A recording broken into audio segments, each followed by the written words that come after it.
Bom dia, boa tarde, boa noite. Seja bem-vindo ao segundo episódio do podcast Bate-Papo Delas. Eu sou a Vanessa, terceiro ano de informática. Eu sou a Eduarda, do terceiro ano de informática, e hoje a gente está aqui com a Virna e com a Joelma para falar um pouco sobre as mulheres na ciência. A gente vai começar com a primeira pergunta para vocês duas, que é: como foi o seu trajeto de vida até chegar na faculdade? Primeiramente, eu gostaria de agradecer pelo convite, né? Para mim é uma grande honra, uma grande satisfação, não só participar desse bate-papo, mas também de rever ex-alunos e alunos esses que nos ajudaram a construir essa nossa trajetória também educacional, né? E formal, digamos assim. A minha trajetória até chegar na universidade, ela foi uma trajetória muito árdua, muito desafiadora, porque eu vim de uma família muito humilde, tem todo um histórico social e familiar por trás, né, que poderia muito bem ter me tornado uma pessoa atípica, a questão dos estudos, de não querer estudar, né, que aí não entra aqui nesse contexto, acho que não cabe eu ressaltar quais foram essas situações, mas assim, situações realmente conflituosas, que trouxeram inúmeros desafios e dificuldades mesmo para o meu cotidiano, que me fizeram, em muitos momentos, não me reconhecer como ser humano, como ser importante, que está relacionada ao meu seio familiar. Então, começa por esse ponto. Se eu fosse depender do apoio, do estímulo e da motivação familiar, eu nunca sequer teria estudado. Então, os meus avós foram os únicos que, nesse sentido, né, me motivaram aos estudos e me apoiavam como era possível. E eu lembro bem, acredito que é pertinente destacar isso, meu avô, ele deixava claro: minha filha, você tem que procurar estudar, aprender, porque o mundo lá fora não perdoa. Então, isso, assim, marcou a minha vida. Então, de lá para cá, né, desde esse período da infância, sempre tive os estudos como uma meta. Era algo que eu queria alcançar, era um objetivo que eu queria atingir. E ao longo de todo esse percurso, desde o ensino fundamental nos iniciais, finais, ensino médio e até mesmo a graduação, encontrei inúmeros outros desafios também ao longo desse percurso, dessa trajetória. Quem sabe ao longo do nosso bate-papo eu possa ir destacando melhor. Agradecer também o convite, também é um prazer estar aqui, né, revendo alguns ex-alunos, a Eduardo, né, a Lunara que me fez o convite. A minha trajetória diferente da Darwina foi um pouco mais tranquila. Eu fui criada com a minha mãe e com a minha avó, e a minha mãe sempre me incentivou muito a estudar, que ela sempre me dizia que ela não tinha bens materiais para me deixar, então eu tinha que correr atrás dos meus objetivos, e o melhor caminho seria estudando. E aí eu sempre gostei de estudar, era uma coisa que gostei e gosto ainda. Eu acho que o conhecimento é uma coisa. Quanto mais você percebe que você estuda, mais você sabe que você sabe pouco, né? E aí eu sempre gostei de estudar na escola, sempre gostei de participar das outras atividades que tinha. No CM, né? Que na minha época era o CM, o ensino fundamental, o ensino médio, porque na época nós não tínhamos tantas escolas como nós temos agora, né? Que agora é dividido em polos. Tem uma escola que é só o sexto, outra é só o sétimo. Na minha época era tudo lá no Coelho Mascarenhas. Então eu passei a minha vida estudantil toda lá no CM, né? E aí aprendi bastante, né? Mas foi uma trajetória tranquila, graças a Deus. Sempre tive essa consciência de que eu precisava estudar, que era o melhor caminho que eu poderia conseguir através dos estudos. A segunda pergunta: quais foram as coisas que você tiver que abdicar ao longo da trajetória? Nesse aspecto, eu acredito que entra o que eu pontuei na minha fala anteriormente. É justamente, eu tive que abdicar no sentido das vulnerabilidades sociais que eu enfrentei, das negações e das rejeições familiares, para entender, antes de tudo, que eu era ser humano, que eu deveria me amar, que eu deveria respeitar a minha trajetória, por mais dolorosa que ela fosse. Acho que o primeiro aspecto foi abdicar disso, desses paradigmas, dessas construções que me fizeram acreditar. E a partir de todo esse processo, né, assim como a Joelma também, fui estudante do ensino médio, não do ensino fundamental. No ensino fundamental eu estudei na Escola Centro Educacional Rural Ceru, que fica na localidade de Lagoa da Areia, que é onde eu resido até hoje. Já no ensino médio, eu estudei na Escola Coelho Mascarenhas. E assim como a Joelma, eu me identifiquei muito com a fala dela, quando ela diz que participou, gostava de participar de inúmeras outras atividades, né, extra sala de aula, da mesma forma acontecia para comigo. E esse aspecto foi tão positivo, de tal modo que quando eu ingressei na universidade, eu ainda ainda levei, na verdade, esses elementos até a universidade também. Mas, de fato, o que eu precisei abdicar em muitos momentos, né, quando a gente precisava realmente ter o foco para determinada conquista, no que diz respeito, sobretudo, à universidade, eu precisei abdicar de finais de semana para estudar, para me dedicar às avaliações.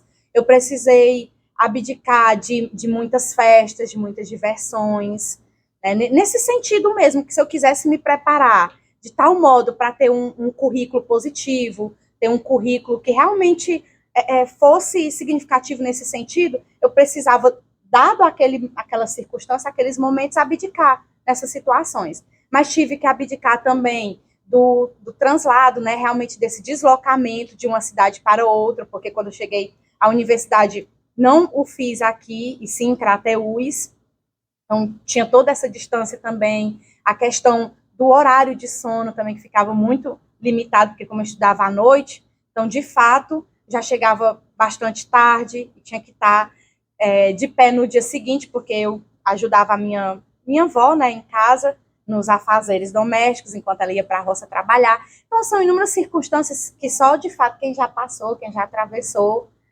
compreende quantas coisas a gente precisa, de fato, abdicar ao longo desse percurso. Eu acho que é mais na questão da universidade mesmo, porque quando você está no ensino médio, digamos que as abdicações são menores, né? Porque a faculdade ela tem um peso bem maior, né? Certamente vocês ano que vem saberão disso, né? Já estão no terceiro ano, certamente vocês já pensam em que cursos irão fazer. E aí, quando a gente chega na faculdade, realmente a gente vê que é a gente por nós mesmos.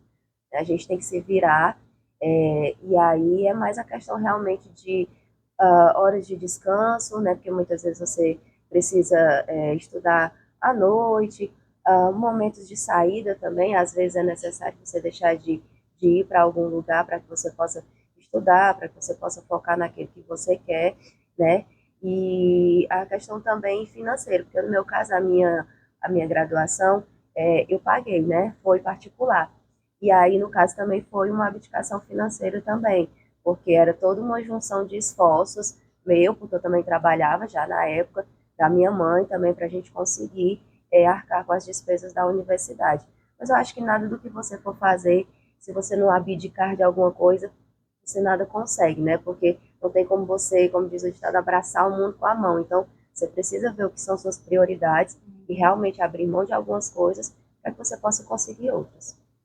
A nossa terceira pergunta, ela veio da nossa professora Daniela, que ela é uma professora de biologia aqui da escola, e ela perguntou: vocês foram inspiradas por alguma mulher na ciência? Eu gostaria de pedir a Joana para me iniciar. Primeiro porque, assim, não teve como não sorrir. A Daniela é minha amiga querida, transcende, assim, o lado profissional. Então, eu vou deixar fluir aqui, tá, gente? Esse sentimento para com ela é, assim, uma amiga não só de fases, mas, inclusive, de inúmeros desafios. Inclusive, quero aproveitar o espaço para agradecer a Daniela por tudo que ela foi, e, sem dúvida, continuará sendo na minha vida.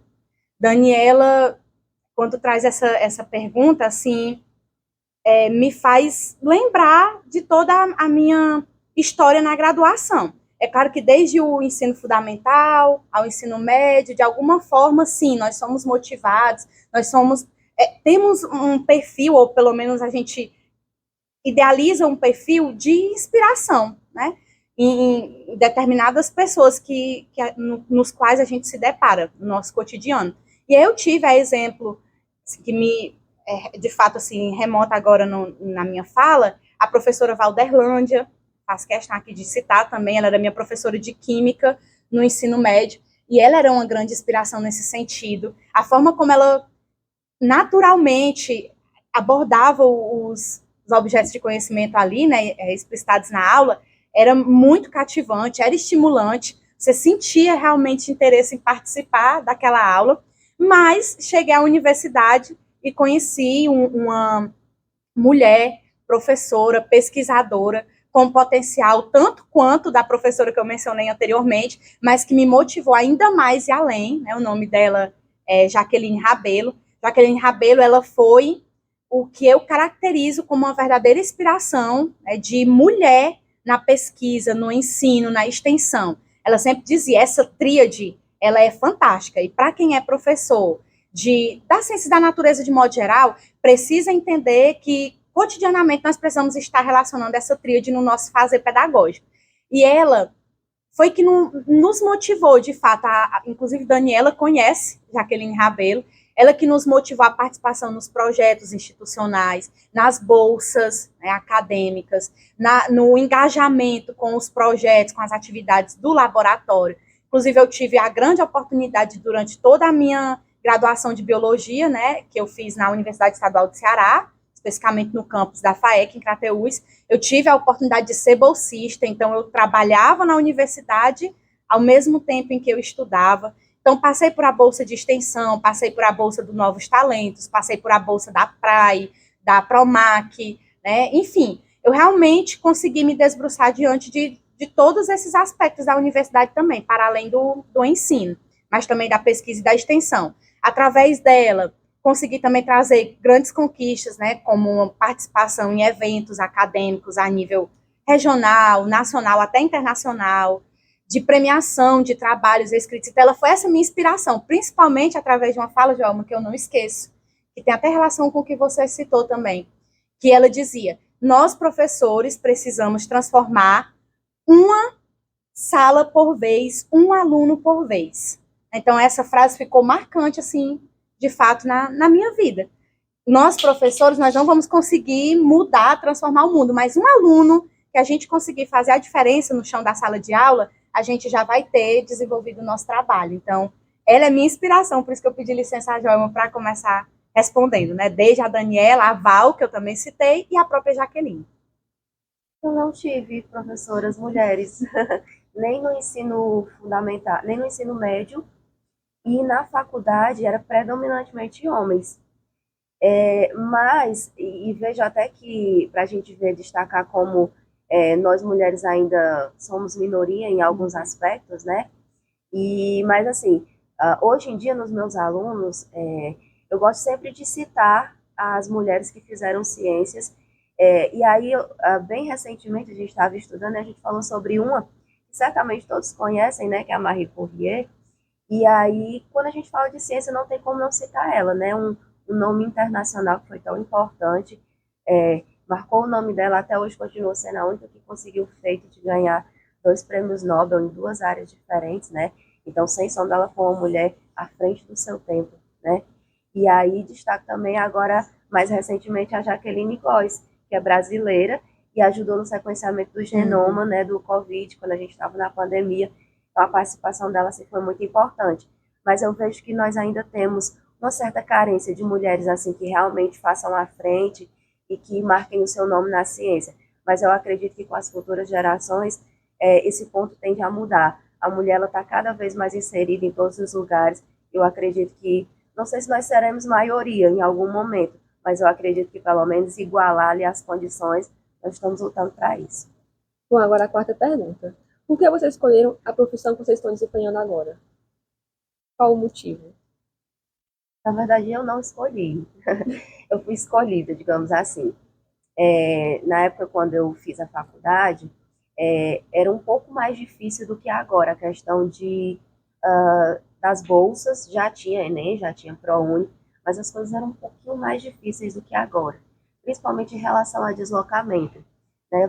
Hoje em dia, a gente já tem muitas instituições próximas aqui da nossa cidade, e aí diminui o percurso, né? Na minha época, não tinha tantas universidades próximas aqui de Novo Oriente, então a gente tinha que se deslocar para lugares muito longe. E, consequentemente, você tinha que ter a renda financeira para você se manter, né? E aí, na época que eu ganhei uma bolsa, até ganhei, mas aí eu não tive condições financeiras de estar me deslocando para esse local. E aí apareceu uma instituição, a UVA, que é a Universidade Vale do Acaraú, que ela trazia faculdades por tempo de férias, no período das férias, digamos assim, para facilitar o acesso ao ensino superior para aqui, porque nós não tínhamos aqui no Novo Oriente. E aí a minha graduação foi através dessa forma. No período das férias a gente estudava o mês inteiro e nos outros dias a gente estudava só nos finais de semana, né? E aí, na época, foi a oportunidade que apareceu, e aí eu resolvi abraçar essa oportunidade, né? Sempre gostei de biologia, que foi a área na qual eu me formei, e aí, então, digamos que é a profissão que me escolheu, né? Até já tive vontade de fazer outras graduações depois que eu me formei, mas aí eu vejo que talvez eu tenha sido escolhido por alguma razão.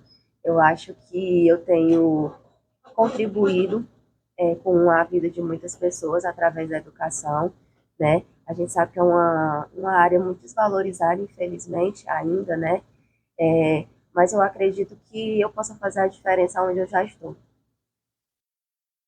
Assim como a Joelma, né, eu também acredito que eu fui escolhida, mas dizer que não foi um processo também fácil para exercer, né, e para me formar, a princípio, na graduação de biologia. Primeiro, assim, pontuar, quando eu terminei o ensino médio, o meu objetivo, que eu tinha como realmente foco principal, era cursar psicologia. Era o meu sonho, eu acreditava ser o meu sonho. Que a gente sempre transita nesses dois pontos, o que é um desejo e o que é um sonho. Então, eu acreditava ser um sonho naquela época. Por esses motivos que eu deixei implícito aqui, desses aspectos familiares que eu vivenciei ao longo da minha vida. Eu diria que até os meus 18 anos, que foi quando realmente consegui assimilar todo esse processo social e familiar que eu vivenciei, né, e realmente dei um pontapé de superação desses aspectos emocionais, sociais e familiares. Então, eu entendia, eu compreendia que a partir do momento que eu fizesse psicologia, ia ser uma porta de entrada para me entender e para me acolher, enquanto ser humano, que eu iniciei pontuando isso. Então, era o meu sonho. Eu lembro, inclusive, que um professor, ele está aqui, ele vai ver esse vídeo também, Gutenberg, ele me fez a seguinte pergunta, quando ele estava professor da Escola Coelho Mascarenhas, na época. Era o último dia de aula, ele vai lembrar disso, porque há certas coisas que marcam a vida da gente. Ele fez a seguinte fala: e aí, já pensou o que vai fazer? Hoje é seu último dia aqui nessa escola. E eu disse para ele: eu vou ser psicóloga. Mas o caminho, né, a minha vida, as oportunidades que surgiram, mas também as minhas escolhas não me direcionaram a isso. Eu consegui a aprovação pelo ProUni na bolsa, era na Universidade Federal do Rio de Janeiro, inclusive minha mãe mora lá até hoje, era realmente assim, uma grande oportunidade, eu ia estar com a minha mãe, ia ter onde morar, ia, né, ter onde residir, não tenho a menor dúvida que ela ia me dar todo apoio, mas em razão das minhas questões familiares, como eu já mencionei, por ter sido criada pelo meu avô e a minha avó, e tinha esse grande respeito, admiração, sentimento de gratidão também para com eles, o que pesou foi decidir se eu iria fazer ou não o curso. Porque a partir do momento que eu decidisse entre ir fazer, eu ia ter que deixá-los, né? Então, o que pesou de fato foi o coração, foi o amor, foi sentir que eu precisava permanecer ao lado deles e devolver de alguma forma essa contribuição que eles me deram enquanto formação humana, sabe? Então, optei por não ir fazer psicologia. E aí foi onde ingressei através do vestibular, não foi pelo Enem, foi o vestibular da UES, em biologia. E assim como a Joelma disse, é onde eu compactuo, né, corroboro com a fala dela, onde eu percebi que nada é por acaso, que tudo tem um motivo, tudo tem uma razão. Eu me encantei, cheguei no terceiro semestre da faculdade, assim, fiquei apaixonada. E eu sabia, quando começaram os estágios, sobretudo, eu entendia que era aquilo que eu queria, sabe? E até hoje eu tenho essa convicção. Então, eu também fui escolhida. Eu não queria, literalmente, assim, cursar biologia, tampouco, né? Trabalhar com a docência, mas hoje eu percebo que eu fui escolhida. Eu amo o que eu faço, eu não me vejo, não me enxergo em outra profissão. Tem mais uma pergunta? Bom, agora vamos para a quinta pergunta. Quais são as principais dificuldades que vocês encontraram na área? Vocês estudaram? As dificuldades, assim. Talvez a principal delas nessa questão, como a Joelma já até trouxe na sua fala, de ter esse destaque, né, de ter esse papel feminino atuando nesses espaços universitários, diferentemente da história da Joelma. Eu já tive esse perfil, que foi muito marcante na universidade, foi quem, de fato, conseguia nos sensibilizar e nos motivar a esse fazer a diferença mesmo. Embora, mesmo que tivesse esse perfil, fosse a minoria. Eu lembro que ela foi uma das poucas professoras, né, Jaqueline Rabelo, que tinha mesmo esse perfil de tomar a frente das lutas, de se engajar, de abraçar esses projetos acadêmicos, de instruir os alunos a participar desses projetos. Então, de fato, eu acredito que um dos maiores desafios e que perdura até hoje é isso mesmo, essa participação do seio mesmo, sabe, feminino, né, a participação feminina nesses espaços, assim como a gente conseguir aproximar os nossos alunos do seu contexto de fato, da realidade, é um dos nossos principais desafios, porque senão a ciência da natureza fica muito no abstrato, né? Então, nós temos que, enquanto professores da área, todos os dias nos debruçar, né, diante de quais são as possibilidades, quais são as estratégias para conseguir aproximar o nosso aluno desse aprendizado mais sólido, mais efetivo, de fato. Então, eu vejo que os desafios principais são esses. E ainda sendo uma mulher. Na verdade, a nossa profissão, ela é uma profissão bem difícil. Todas as profissões têm suas dificuldades, mas professor é uma profissão difícil. E é literalmente matar um leão por dia, porque é você tentar fazer com que aquele aluno que não tem perspectiva, ele entenda que ali é uma possibilidade dele mudar a vida dele. Porque realmente tem alguns que dizem, não, mas eu não gosto de estudar, eu não quero estudar. E aí você vai fazer um trabalho de formiguinha, né? Todo dia você tenta conscientizar um pouquinho o quanto aquilo ali pode e vai mudar a vida dele, se ele realmente for pelo lado do estudo, né? Tem a questão da desvalorização, que infelizmente aqui na nossa cidade nem tanto, né? Porque aqui a gente pode dizer que a nossa profissão é uma das mais bem conceituadas, digamos assim, né? Mas por aí afora, professor é uma profissão que infelizmente carrega um estigma, um preconceito muito grande, né? As pessoas quando falam, fulano é professor, mas e o médico e o advogado? Muita gente acaba esquecendo que todas essas profissões só existem porque nós existimos, porque existem os professores que estão por trás de todas as demais profissões, né? E aí os números mostram que daqui a um tempo é possível que a nossa profissão acabe porque as pessoas não querem mais ir por esse lado, né? Os bancos das universidades, os cursos de licenciatura estão cada vez mais vazios, né? Então tudo isso é uma dificuldade muito grande, né? E aí eu acredito que o futuro das próximas gerações seja mudar isso. Mostrar que sim, o professor ele é importante, que sim, sem ele nós não vamos ter nenhuma outra profissão, e que sim, nós merecemos ser valorizados, tanto quanto o médico, o advogado, o dentista, todas essas profissões que estão por trás de tantos status, né? O professor fica assim meio de escanteio, mas a importância dele é gigantesca. Foi isso, André? Assim, uma questão que eu queria falar era sobre o livro que a Vina escreveu. Aí podia falar sobre ele, o processo de criação dele. Sério? Eita, me pegaram de surpresa, viu? Gente! Sim, pessoal, eu digo que me pegaram de surpresa porque, meu Deus, assim como a pergunta da Daniela, tudo que envolve algo assim que transcende mesmo quem eu sou, eu fico muito emocionada e até imagino que eu vá me emocionar aqui também, né? Mas enfim, esse livro, ele nasceu, né, o livro Namore-se, para conhecimento de todos, ele nasceu justamente desses meus aspectos emocionais que não foram curados, né, com o tempo, até hoje perduram em muitos aspectos, em muitos elementos, em muitas falas, em muitos gestos e até mesmo em muitas atitudes minhas. E ele nasce justamente dessa necessidade que eu senti, né, ao passo em que eu, só para situar, porque eu acredito que muitos estejam pensando que foi de tão grave, né, que a Virna passou. Eu fui rejeitada pelos meus pais, né, materno, tanto a minha mãe, no caso, quanto o meu pai, e os meus avós maternos que me criaram. Então, sempre tive essa resistência por parte deles em reconhecerem, né, especificamente o meu pai, a paternidade. E aí tudo isso, de modo bem intrínseco mesmo, sempre mexeu muito comigo. Cresci com esses questionamentos de por que eu fui rejeitada, enfim, por que tinha que ser eu?